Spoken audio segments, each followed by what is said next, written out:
Aujourd'hui, on s'intéresse à l'histoire d'un géant, un leader de l'industrie spatiale, Eutelsat, qui, après 40 ans de règne, décide de tout risquer dans une transformation massive.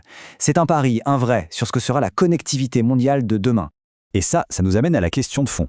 Comment est-ce qu'une entreprise aussi bien établie, une véritable institution du spatial, peut se réinventer complètement pour l'ère de la connectivité globale? On va plonger là-dedans pour voir si ce pari, peu fou on peut le dire, a une chance de réussir. Alors, avant d'aller plus loin, juste pour être clair, qui est Eutelsat? Bon, ce n'est pas une start-up qui vient de débarquer, loin de là, on parle d'un pionnier européen du satellite. Plus de 40 ans d'existence, un des leaders mondiaux, et c'est justement ça qui est fascinant.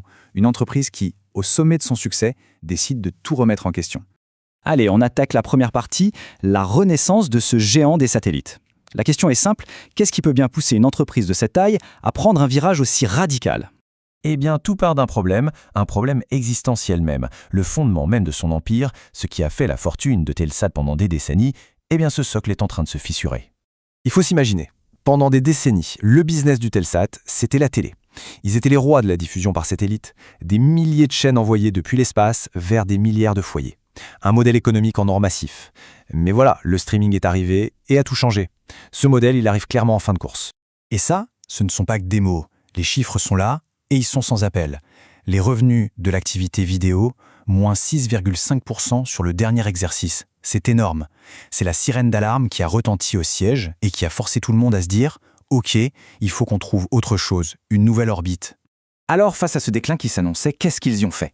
Pas un petit ajustement, non, pas une rustine. Ils ont sorti l'artillerie lourde, une réinvention complète qui passe par une acquisition absolument gigantesque. Pour bien comprendre le changement, il faut saisir une petite différence technique, mais celle est cruciale. Avant, Eutelsat utilisait de gros satellites en orbite géo, très loin de la Terre. Imaginez des phares très puissants qui illuminent un continent entier. C'est parfait pour la télé. Maintenant, ils ajoutent des centaines de petits satellites en orbite LEO, beaucoup plus près. C'est comme un essaim qui couvre toute la planète pour fournir un Internet rapide et avec un temps de réponse très court. Et quand on dit des centaines, le chiffre est juste dingue. Plus de 600 satellites.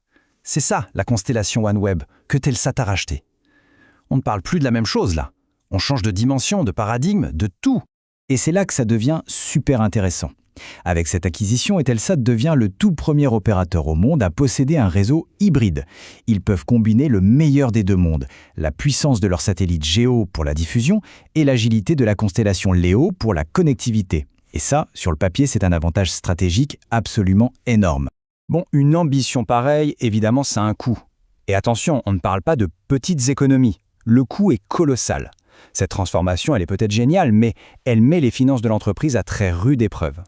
Ce graphique, il résume tout. C'est l'histoire en une seule image. D'un côté, le business historique de la vidéo qui s'érode, moins 6,5%. De l'autre, les nouvelles activités LEO qui explosent, plus 84% de croissance. C'est une véritable course contre la montre. Tout le pari de Telsat, c'est que la nouvelle croissance soit assez rapide pour compenser et même dépasser la chute de l'ancienne. Et le coût de cette course, le voici, il est brutal. Moins 1 milliard d'euros. C'est la perte nette. C'est le prix à payer cash pour l'intégration de OneWeb et toute la restructuration. C'est un investissement massif sur l'avenir, c'est certain, mais un chiffre pareil, aujourd'hui, ça fait très peur aux investisseurs. Du coup, le bilan financier est contrasté. D'un côté, la dette est élevée. 2,6 milliards d'euros, ça n'est pas rien. Mais de l'autre, et c'est ça qui est vraiment clé, il y a ce carnet de commandes. 3,5 milliards d'euros. Ça donne une vraie visibilité sur les revenus à venir. C'est le signe que la nouvelle stratégie, elle commence à mordre. Alors concrètement, comment est-ce qu'on transforme ce carnet de commandes en réalité? Comment on connecte le futur? En signant des contrats, des gros contrats, qui montrent que ce réseau hybride, il répond à un vrai besoin.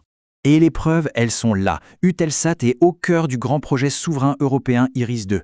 Ils ont signé un contrat historique d'1 milliard d'euros avec l'armée française. Et ils sont en train de s'imposer sur les marchés de demain. L'Internet dans les avions, sur les bateaux, chaque nouveau contrat, c'est une brique de plus qui solidifie leur pari.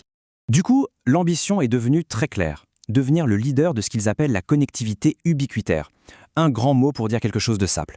Fournir de l'Internet. Partout. Tout le temps. Sur Terre, en mer et dans les airs. Fini le simple diffuseur de télé, bonjour le fournisseur de connexion globale. Mais voilà, malgré ces beaux contrats et cette vision alléchante, le chemin est encore semé d'embûches. On en arrive à la dernière partie. C'est un pari. Et qui dit pari dit haut risque. Le marché, lui, reste très, très prudent. Et pour s'en convaincre, il suffit de regarder l'avis des analystes financiers. C'est très partagé. La majorité est sur neutre, ce qui veut dire en gros, on attend de voir. Papal sont même sur réduire. Ils voient bien le potentiel, mais les risques financiers actuels, ça les refroidit. Et c'est ça tout le paradoxe d'Eutelsat aujourd'hui. D'un côté, le cours de l'action est très bas, de l'autre, même les analystes prudents estiment qu'il pourrait valoir 45% de plus. C'est la définition parfaite d'un pari boursier. Le marché n'y croit qu'à moitié pour l'instant, mais si ça marche, la récompense pourrait être énorme. Finalement, on peut résumer toute cette histoire en 2 scénarios. D'un côté, le scénario optimiste. La croissance de la connectivité LEO est tellement forte, les contrats gouvernementaux tellement solides, que Telsat devient un nouveau leader mondial. Et puis, il y a le scénario pessimiste. La dette est trop lourde, le déclin de la télé trop rapide, et la concurrence, on pense à Starlink bien sûr, trop féroce. L'avenir du Telsat se trouve quelque part entre ces 2 possibilités. La question finale reste donc posée. Est-ce que ce pari, ce pivot colossal vers un avenir tout connecté va payer ? Est-ce que ce géant européen va réussir à s'installer sur sa nouvelle orbite ? Ou est-ce que le poids de son héritage et les défis financiers actuels vont le tirer vers le bas ? La réponse, quelle qu'elle soit, aura un impact majeur sur le futur de la connectivité dans le monde.